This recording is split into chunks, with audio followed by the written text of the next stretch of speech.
Hello, hi guys! Magandang hapon sa inyong lahat.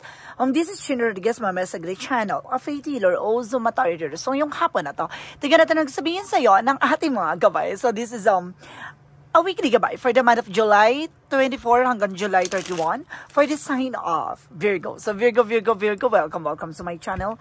Ano kayang messages, advices, ng spirit guides ang ating masasaga for today's video? Kanino kayang energy or kaganapan sa buhay ng mga Virgo signs ang ating mga hagilap? So, guys, this reading is a general reading lamang, hindi lahat makaka-resonate. Kunin lamang po makaka-relate sa inyo and comment down below kung kaninong energy ang ating nasagap. Because don't forget to like and subscribe my channel and notification bell for more videos update. And of course, maraming salamat po sa mga walang sawang pag-support sa aking channel, lalo na ang hindi nag-i-skip ng ads na way pagpalain kayo ng Diyos at may kapal, siksik liglig na gumapaw na bihayang manabalik sa inyo. So let's see what is the messages advice sa iyo ng ating angel spirit for the sign of Virgo. So let's watch this. Ano kaya kaganapan sa buhay ng mga Virgo signs ang ating mga hagilap? So ito na, tunghayan na natin at tuklasin. Let's watch this. Angel Spirit, let's give me information pa. So this is something, a death card. From this is an ending and a new beginning. So may mga bagay na matatapos na. Wawaksin or parang wawakasan na. No, lahat ng mga kaganapan sa buhay mo na yung mga bagay na alam mong hindi nagsiserve sa'yo. O may mga bagay dito na dadala sa'yo ng transformation. So this is something for swords, there's a rest. No, may tuluyan ng mananahimik dito, no? Meron na tuluyan na parang hihimlay na lang to. Maaaring may mga bagay na parang matatapos na, no? Let's see, there's a Four of Pentacles. So this is something of protect your power, protect your energy. Protection amongst finances mo, no? Malaki ang pagbabago magaganap dito pagdating sa finances mo. Maaaring magdala sa iyo ng big shot or big bloom, no? This is something a Nine of Pentacles with a blossoming abundance, and there's a financial windfall na maaaring lumakas at lumago na about sa finances or source of income. This is a Page of Cups with your intuition, na makinig ka sa gut feeling mo. There's something an intuition, vibrations, instinct, no?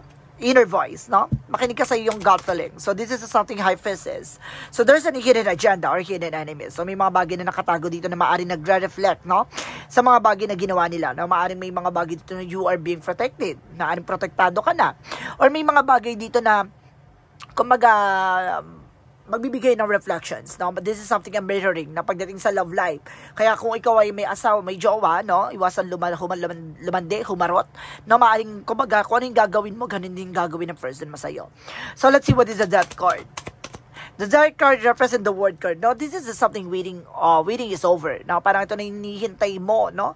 Maaaring makapag-travel ka na, maaaring makaalis ka na. Now, this is something trouble, no? This is something in new experiences, and there's something in success coming in for you. Let's see what is the Four of Swords. So this is something a Four of Wands by something, a celebration, homecoming, family gathering na maaaring umuwi ka na ng probinsya, umuwi ka na ng Pilipinas, no? Umuwi ka na sa ibang bansa, maaaring magsasama at magtatagpo na kayo ng mga mahal mo sa buhay, na maaaring magkaroon dito na serving, there's a higher level commitment. This is something rest, na maaaring magpapahinga ka this time, magbabakasyon. So let's see what is additional messages with the Four of Pentacles. So this is something at Ten of Pentacles with a long-term success and long-term investment. So meron din dito about sa finances ng pagmatagalan, ha? Ang ganda, ho. There's something a threefold here with something a triangular na maaaring kumbaga magbibigay siya talaga ng paglago, paglakas sa finances. No, this is something inheritance. Na meron din dito minana, no? Meron dito kumbaga pamana. So let's see what is additional messages with the Nine of Pentacles. So represent the Devil card. Oh my goodness. So this is something a negative energy or something a toxicities or black magic involved na maaaring talaga there's something a mirror, no?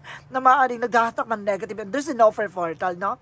May open portal din dito at the same time. May nagbibigay ng naghahatak ng negativities or may elemento, kumbaga maraming elemento sa tahanan nyo dahil may salamin na mali ang pwesto, no? Suddenly guys, no, there's something a mirror na nagre-reflect dito na maaaring kumbaga nasa karmic relationship, no? Or either, guys, this is something devil card, no? Kailangan maglalagay, kumbaga kung may negosyo or hanap buhay ka, maglagay ka daw ng salamin sa iyong tahanan or sa inyong negosyo, no?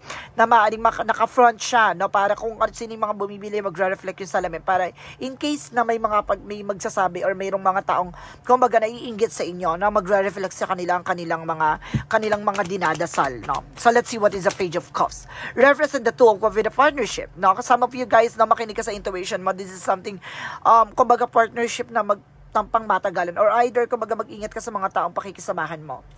So, let's see what is the High Priestess. Sa High Priestess, represent the Five of Pentacles. So, this is something financial loss or financial crisis. Na mag-ingat ka pagdating sa finances. Na maaaring, kumbaga, budulin ka. Na maaaring magdala sa iyo ng kagipitan to. This is something High Priestess for hidden or mystery behind. So, may mga bagay na nakatago. Or, ibig sabihin dito, lihim, no? Maaaring may mga nakatagong plano, no? Maging aware ka, maaaring may hidden agenda yan. Kumbaga, lumapit sa'yo, mangutang, tapos yung pala, hindi ka nabayaran. Maging aware lang, no? Na mag-ingat kapag dating sa pera or sa mga plano mo, no? So, let's see what is additional messages with the Death card and the Word card. So, this is the full card for a new beginning. Na magkakaroon ka ng bago simula. This is something a leap of faith dahil sa pananampalataya mo. This is something infinity, no? Upper layer of the head na maaaring magsisilbing, kumbaga, hanggang wakas, no? Parang, kumbaga, everlasting siya, no? Maaaring kumbaga magtutuloy-tuloy to with something in new beginning, and of course, this is something a transformation na magdadala sa iyo talaga lang with a success. The Four of Swords and of course the Four of Wands represent the Strength card with being confident. Maging matapang ka, maging malakas ka, no? Sa lahat ng mga kaganapan sa buhay mo. Kailangan lakas ang pakiramdam mo, no? Kailangan abot ka, may munto pa rin at kailangan magkaroon ka ng kumpiyansa or something fighting spirit dito. So, let's see what is the Four of Pentacles.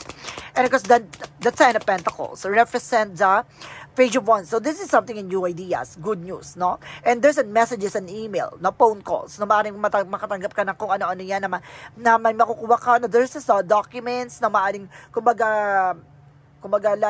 lumakad na yung mga papeles mo, na maaaring there's a visa, no? And there's something paper for, kumbaga, annulment. There's something, kumbaga, this is a big shot or big money coming in for you. Na malaki yung makukuha mo dito or something around, kumbaga yung pagdating sa sa mga, kumbaga, dito yung, yung mga sa SSS or something na, kumbaga, may makukuha ka dito na pera, no? It's a land sum, no? It's either land sum, no, like that. Let's see what is the Nine of Pentacles and the Devil card. So, this is Seven of Cups. So, something negativity or something confusion. Na may mga bagay dito na ginugulo pagdating sa finances mo. Parang, kumbaga, wag ka magtataka parang biglang lalakas or biglang hihina. There's a possible na may humakatak ng negativity sa'yo. No? So, let's see what is the Page of Cups and the Two of Cups. Represent the Knight of Wands for the silence. Maging tahimik ka sa lahat ng palano or gagawin mong actions, no? Kumbaga, pagdating sa partnership, mag-ingat ka. Kasi there's something info store. Na may mga taong kumukuha ng information sa'yo na hindi mo alam, ginagamit against sa'yo, or either, kumbaga, hinahanapan ka ng kahinaan dito. The High Priestess and because the Five of Pentacles represent the Ten of Swords. See? I told you, there's a backstabbing. No? There's a sabotage. Mag-ingat ka, guys. No? There's something impostor, something sabotahe na maaaring tina-target ka behind your back, no? Maging aware ka. Hindi lahat ng mga tao sa paligid mo ay totoo sa iyo. So, let's see what is the additional messages for the outcome. For the outcome, this is a King of Swords. Stop the pattern, no? Kumbaga, this is something beyond wise. Maging matalino ka sa lahat ng gagawin mo action. There's something hostisya with something hammer na parang represent a justice. And there's an eye na maaaring nagre-represent na parang balance at makikita mo lahat ng mga bagay na, kumbaga, katotohanan, no? Parang, kumbaga, walang makakapagsinungaling sa eksena na to. This is something a Knight of Swords with a success driven. Kumbaga, makikita mo na agad yung bigger picture of yourself. No? Kumbaga, unti-unti mo na masisilayan yung tagumpay mo. And there's a 5 years, 10 years from now, there's something development na mangyayari sa buhay mo. No? And this is something the lovers connected with your love life. No? Maaaring, kumbaga, makilala at matatagpuan mo na yung taong para sa it for the long run, for long term. So, let's see additional messages tayo pagdating sa career. Pagdating sa career, there's a Page of Pentacles for investment. No? There's something investment, new plans, new ideas, no? Trabaho, negosyo, hanap buhay. Or this is possible, this is something investment, no, for finances. And there's an Ace of Swords with a breakthrough na mapagtatagumpayan mo, na maaaring kumbaga maaabot kamay mo, parang kumbaga para masusungkit mo yung tagumpay dito, parang makukuha mo yung tamang timing or something, tamang way or something plan or kumbaga yung there's something uniqueness na parang this is something in demand. Kumbaga makukuha mo yung demand ngayon. Kumbaga ano yung malakas ngayon, kung ano yung popular ngayon, ganon. So let's see what is additional messages. So this is something Ace of Pentacles for a big shot and big money. So pagdating sa finances talaga, pasabog ka dito. Mag-ingat ka lang. So let's see additional messages for love life. So this is something in 5 of Wands. So see to competitors, no? Marami nakikipagkompetensya sa'yo. There's a 2 of Swords with an indecision. Na maraming tao naiinggit sa'yo. Kaya there's a possible na pagdating sa love life, naguguluhan ka. Or there's a possible na may pagdating sa love life, may sumisingit lagi o may laging kumbaga umaharang, or there's a possible na maaring may kakompetensya lagi. This is something to once by choices. Kumbaga, choice mo yan. There's something infinity upper layer of the head na maaring sinasabi dito, makikilala at matatagpuan mo yung taong para sa'yo for a long run. This is something a Knight of Sword, no? Kumbaga, pakawalan mo yung negative thoughts mo. This is something kumbaga, let go of fear, no? Or something, kumbaga, comfort zone. No? Kailangan mo kumawala sa comfort zone mo. The more kasi na parang nakatuto ka just sa situation na parang gustong-gusto mo o kumbaga, parang hinahabol mo yung eksena or yung age mo for love life. There's a possible na lalong parang lumayo, no? Ang about sa love life sa'yo. Kailangan mong, kumbaga, surrender. And of course, there's some focus, no? Pagdating sa negosyo, trabaho ka na buhay mo, kailangan mag-focus dyan kasi the more na, kumbaga, nakafocus ka dyan, the more na lalapit yung tao magmamahal sa'yo. So, let's see additional messages about sa health.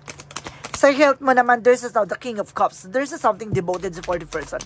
May taong magbibigay sa iyo ng kumbaga comfort, no? Parang kumbaga ito magbibigay ng comfortable pakiramdam, kalusugan, kalagayan. This is a 10 of Cups, magbibigay ng kaligayahan, no? Isa sa nagbibigay ng problema pagdating sa health issues mo, ang love life, na nag-worries ka kasi na parang pag-iiwanan ka na ng panahon, pagkakataon. But eventually, guys, kailangan mong tumutok sa kung ano man ang meron ka ngayon. So, let's see what is additional messages about naman tayo sa Money Move Oracle deck. Nagiging lungkot-lungkutan ka kasi siguro, kumbaga, lagi ka nasasaktan, lagi ka nabibigo pagdating sa love life. So, there's a possible na maaring, kumbaga, yun ang isa na nagiging negatibo or nakakahatak ng negatibo sa buhay mo, kaya maraming blockages, no? Additional messages tayo with the Money Move Oracle deck. So, this is a money and of course, career reading. So, let's watch this. So, there's a shielding, no? Mag-iingat ka sa mga nagbabalat kayo. So, may mga bagay dito na parang, the more na, kumbaga, nakafocus ka sa mga nawawala, sa mga bagay na parang hindi mo deserve, the more siya parang na-attract mo. So, kailangan mo pakawalan yan, no? And this is something duality. So, this is something, kumbaga, this is something para partnership, guys. No? This is something a partnership with the duality sa akin. Additional messages. And because there is something looking, no? Kumbaga, may mga bagay na hinahanap ka sa sarili mo or sa buhay mo na pagdating sa love life and career. But eventually, guys, no? Kumbaga, mag-focus ka muna sa negosyo, trabaho ka na buhay mo. The more kasi nakafocus ka dyan, I told you so na maring makikilala mo ang taong para sa'yo talaga, no? So, let's see additional messages tayo sa Money Move Oracle deck. For Mystic Love Oracle deck, this is something about sa love life, no? Anong chika sa'yo ng ating mga gabay? And there's something music, no? Something music. Maaring tubagan, malaking factor kasi ang music sa'yo, no? And there's something surrender. See? Freedom. Palayaan mo yung negatibo sa ikaisipan mo, yung mga nangyari sa nakaraan. There's a freedom. And there's a party. So, makikilala mo to with the parties. Additional messages tayo. Sige. One more card, please. And there's a breakup. See? Kumbaga nandito ka pa rin sa breakup. Sa kawalan. Na parang nasaktan ka na bigo. So, there's an intuition, inner knowing, no? Kumbaga, kailangan palawakin mo ang kaisipan mo dito, makinig ka sa intuition mo, ano yung mga bagay na kailangan mong gawin. Alam mo, guys, there's something spiritual knowledge dito. May kaalamang kakayanan ka pagdating sa spiritual, Gamitin mo yan para matagpuan mo yung taong para sa'yo talaga, no? So, let's see, guys, no? What is additional messages with the Yin and Yang Oracle card? Meron kasi dyan, guys, no? Kumbaga, may kakayanan, kaalaman kay. Gamitin mo yan para maka-attract ka ng mga tao totoong magmamahal sa'yo. No? Gamitan mo ng, kumbaga, gamitan mo yan ng mga charms, no? Na parang nasa ganun, kumbaga, yung taong para sa'yo, lumapit sa'yo. No? Yung taong yung parang tatanggap sa'yo, yung buong mamahalin ka, no? Yun, kumbaga kailangan mo ng charm for that. So, let's see what is additional messages for Yin and Yang Oracle card. And there's a something karma. See, this is a justice will be served. No? May mga bagay na kailangan mo maging balanse. At kung magiging balanse ka, kumbaga babalik sa iyo lahat ng mga bagay na what you deserve. Na mahalin mo yung sarili mo. Mahalin mo yung mga bagay na kung ano man na meron ka. There's something surrender. See, I told you. Kailangan mo pakawalan. Bitawan yung nagbibigay negativity sa iyo. And there's a something decision. At dito papasok ang mga desisyon.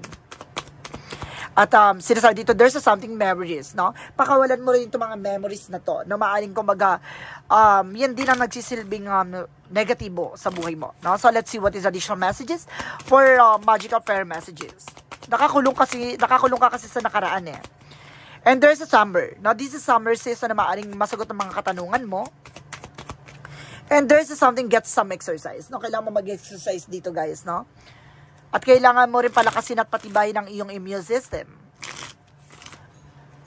So, let's see what is additional messages for synchronicities. And there's a child. Some of you guys may anak ka na, no? And there's a something, a winter, no? Ngayong winter season, maaaring maging maganda ng takbo ng eksena mo. And there's a something wildness, no? Kumbaga nagiging ano ka kasi, padalos-dalos, magiging aggressive ka, sa madaling salita. Nagiging aggressive ka dito. Kaya kailangan maging kalmado, ha? Kalma-kalma ka lang. For an angel's answer, represent what? For an angel's answer, represent, as your angels, no? Kailangan mong kausapin ng mga gabay mo, marunong kang humindi, no? May mga bagay na hindi mo dapat ginagawa. And there's an it's up to you. Nasa sa'yo yan eh. Kung gagawin mo or hindi, this is if you believe. Basta naniniwala ka na lahat ng gagawin mo action or lahat ng gagawin mo or ipoprovide mo ay makakatulong sa'yo, why not? So let's see what is Archangel Michael messages. For Archangel Michael, messages for you is this is your life purpose. Ito yung purpose mo, no? Para maliwanagan at matuklasan mo lahat ng mga bagay sa buhay mo. It's time to leave the unhealthy situation. Kailangan mo na pakawalan yung mga nagbibigay negatibo sa'yo. And there's something detached from the situation. See? Kailangan mo na talagang kumawala sa sitwasyon mo ngayon, no? Kumbaga, nandiyan ka, kumbaga, nababaong ka sa nakaraan. So, let's see what is additional messages for the energy. So, there's a strategy. Now, gamitan mo na strategiya yan. Yung nakaraan na yan, maging motivation yan sa'yo. There's something all tied up. See, para ka nakakulong, nakatali sa nakaraan. Kumbaga, kailangan mong kumawala. And there's the sun card, magbibigay ng enlightenment sa'yo. Magbibigay kaliwanagan, magbibigay kasagutan sa lahat ng katanungan mo. At sinasabi sa'yo dito, there's something angel of balance. So, pinapanatiliing balanse ka. Emotional, practical, physical, and mental. For romance angels, surface and what? Pagdating sa buhay, pag-ibig, anong chika sa'yo ng ating gabay? So, this is you deserve love. See? Deserve mong mahalin eh. Deserve mong, kumbaga, makatagpo ng magmamahal sa'yo. This is express your love. Dito mo ipapakita yung totoong nagmamahal at magmamahal sa'yo. Now, there's something romantic gesture na mangyayari sa buhay mo. Just focus on what you're doing right now. No? Huwag ka mag-focus ka sa mga bagay na wala ka. No? Mag-focus ka sa kung ano man na meron ka ngayon, no? Kasi para nagiging imotera ka dito, nagiging dramatically ka eh, dramatically actress, like that. Kumbaga, iwasan mo mag-emote, no? Bakit ganito, ganyan, nagkakaedad na ako, ganito, ganyan, bakit ganito, lagi ako nasasabi, lagi ako sinasaktan, lagi, hindi, wala na bang meron ako, ganon, iwasan mo mag-ganon, tiha, or kuya, ha? Hindi nakakatulong yan, this is something vanity. Iwasan mo din yung mga bisyo, no? Yung mga walang kabuluhan, bagay, no? Walang katutura, walang kapararakang bagay, iwasan mo. And there's a miracle, na may himala, there's a something hope, na may pag-asa, and there's a something passion. Mahalin mo lang yung mga bagay na ginagawa mo. No, the more siyang mag-fulfill lahat ng mga bagay na mangyayari sa buhay mo. So, let's see what is additional messages for Monsology.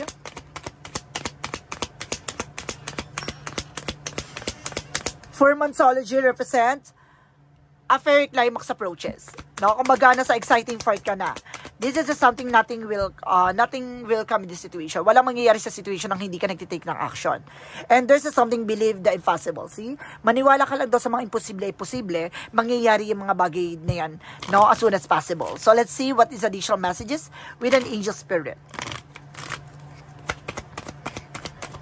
And of course, sinasabi dito, there's something self-inventory. See, I told you, kailangan mo mag-invest sa sarili mo, ha?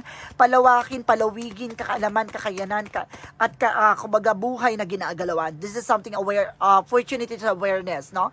Maraming opportunity papasok sa'yo. Hindi lahat magaganda at hindi lahat pangit. Kaya kailangan maging matalino ka sa paggagawa ng mga bagay-bagay na makakatulong sa'yo, no?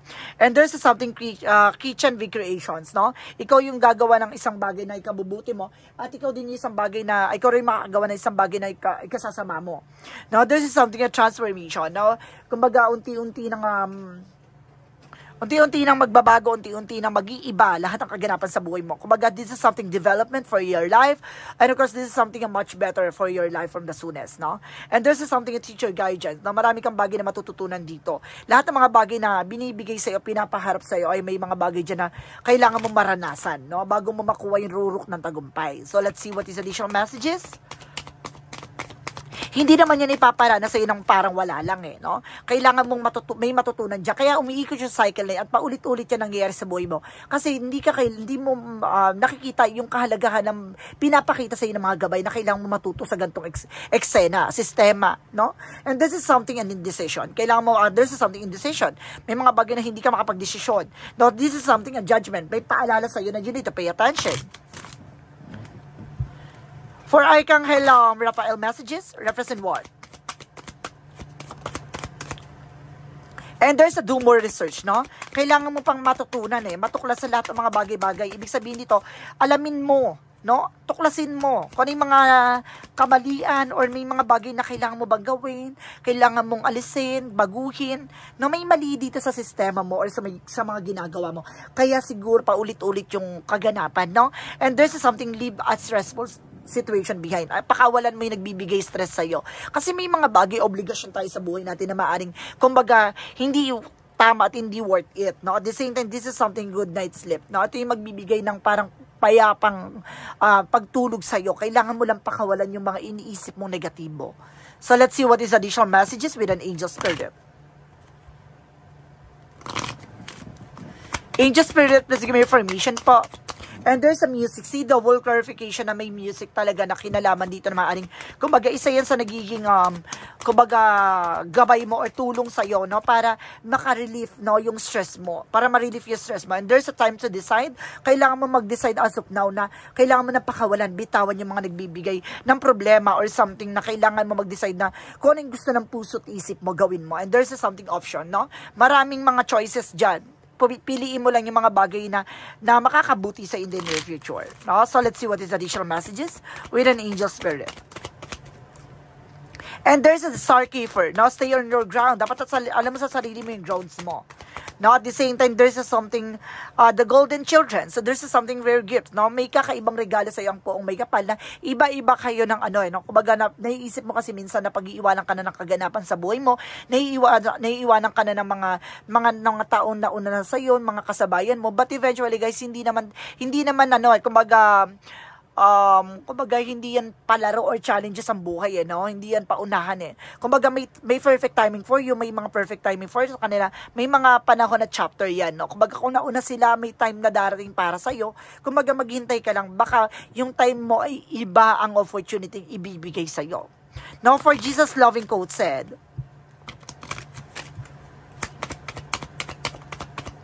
have faith in God. Kasi, diba, kailangan mo magtiwala sa ating Panginoon. No? Kaya yan nangyayari sa buhay mo. Mayroon niyang, kumbaga,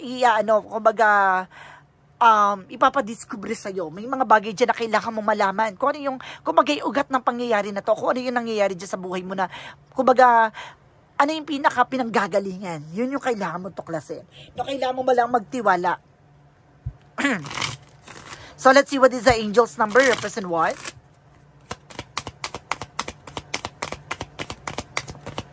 And there's a 2002 with the void. So see, stop. Now, may mga bagay na kailangan kang iwasan, putulin, alisin. You have more control over your life that you realize, learn, and execute what interests you. Turn things around, it get better with the time. There are plenty of friends to make, so chill out, having fun, and open up, go outside. See, pakawalan mo yung mga bagay na hindi mo kontrolado. No? Bitawan mo. Alisin mo. So, let's see what is additional messages with the messages of life. welcoming happiness. So, sinasabi dito, divine love is manifesting in me, through me, and around me. It attracts all that I need from the benefit of my soul. As I work to increase my inner light, I evolve into an imitation of love and joy. Today, I reap and welcome the happiness and beauty of all that I have sown. So, ipapakita sa may mga bagay dito na ang kahulugan ng pag-ibig at pagmamahal sa sariling kaalaman at kakayanan. No? Kumbaga, may mga bagay dito na kailangan mo tuklasin sa sarili mo at mahalin yung sarili mo nga, kumbaga, kahinaan, no? Ang mga bagay na wala sa iyo, kailangan mamahalin yan. At may mga bagay na madidiscover ka at may mga bagay na ipapakita sa iyo ang ating pong may kapal na yung bagay na yon ay ipapasalamat mo kaya hindi nangyayari mga bagay na yon. So, guys, this is something a weekly gabay for the month of July 24 hanggang July 31 for the sign of Virgo. So, Virgo, maraming salamat for this wonderful reading. So, once again, this reading is a general reading lamang, hindi lahat makaka-resonate. Kung hindi lamang pa makaka-relate sa inyo, comment down below kung kaninong energy ang ating nasaga.